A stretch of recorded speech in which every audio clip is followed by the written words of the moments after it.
This is the real secret of life, to be completely engaged with what you are doing in the here and now. And instead of calling it work, realize it's play. Oftentimes people go, okay, here's really what I want to do, and this is what I'm trying to accomplish.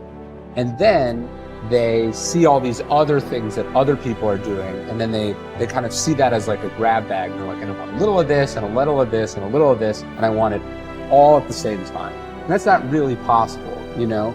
You can't play 5 sports at the same time. You got to pick one, you got to specialize. Maybe you can do 2, but you probably can't do 5, right? Number one is that you need to really get amped up about why that goal matters to you. Because once you know why the goal matters, that's going to be that thing that gives you meaning and purpose, that turns into a passion, that allows you to show up and keep doing it when you're bored.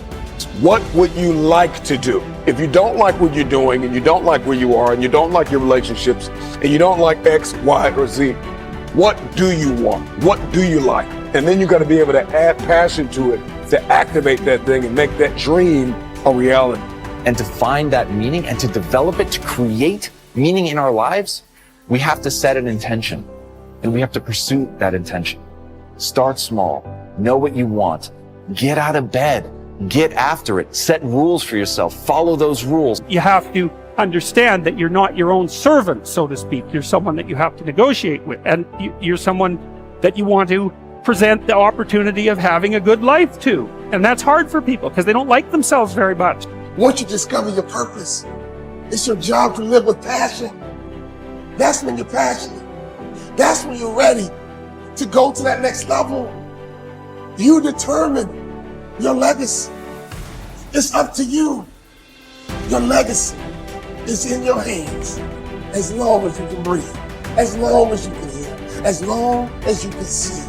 If you're passionate and driven and focused in what you do, if you're really good at it, people will take notice. That's basically it.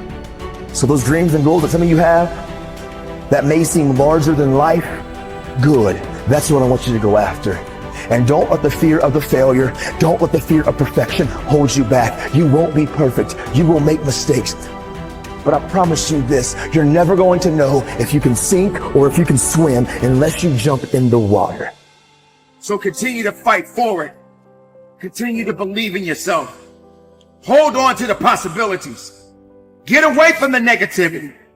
Push yourself, believe in yourself, and go as far as you can. I will remember that my choices create my reality.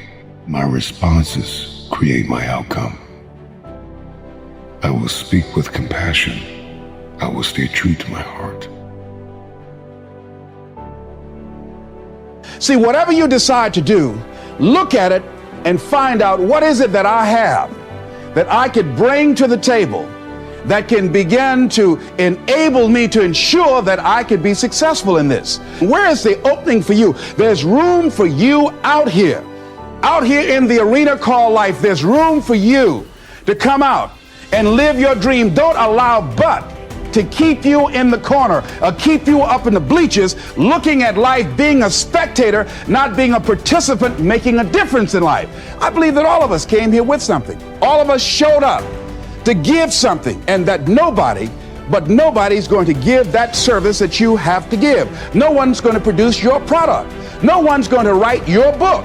No one's going to open your academy. No one's going to begin to create your daycare with a special curriculum to help to cultivate the high self-esteem in our children. That's your idea. And if you don't bring your idea out here, when you die, all of us will suffer because we've been deprived of your genius because you allowed but to keep you in the bleachers and not pursuing your greatness. You take it to your grave with you.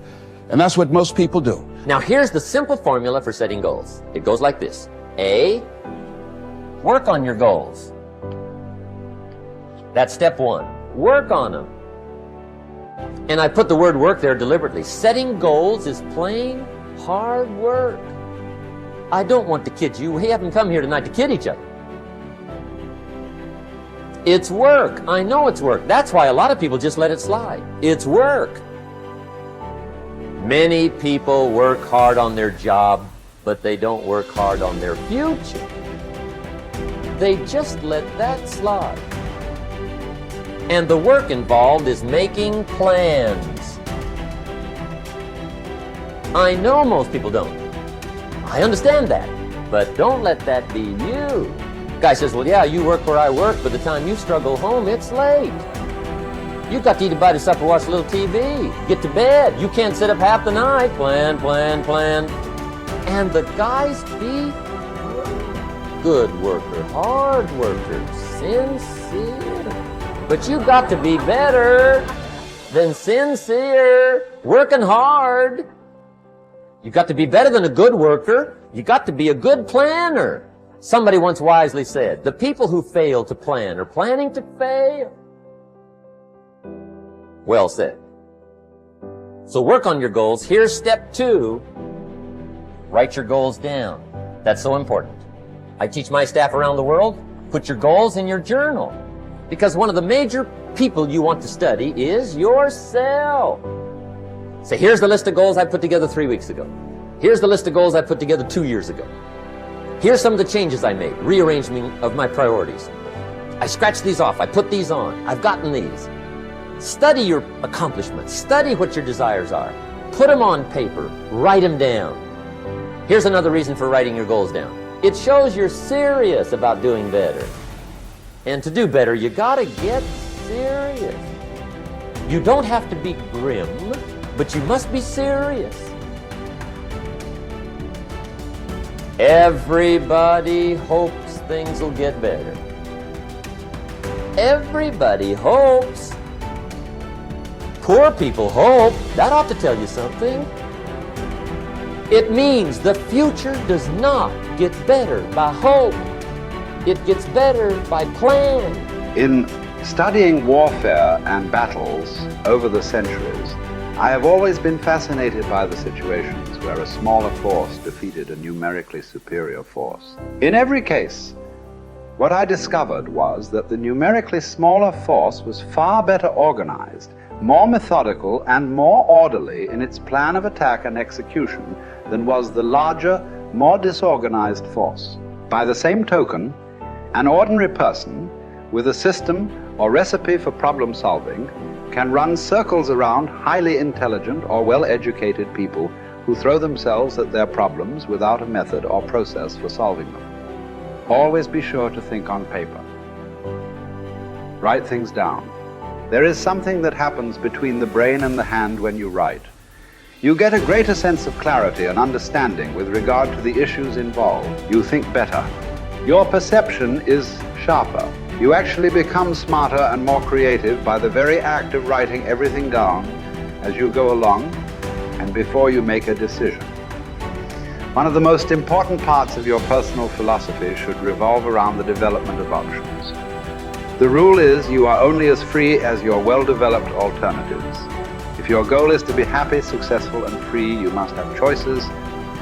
There must be more than one thing that you can do in every situation.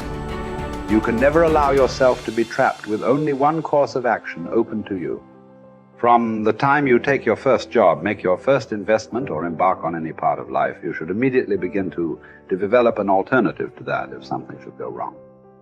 Always be looking for ways to use your creativity to add value by doing things faster, better, cheaper, or easier in some way.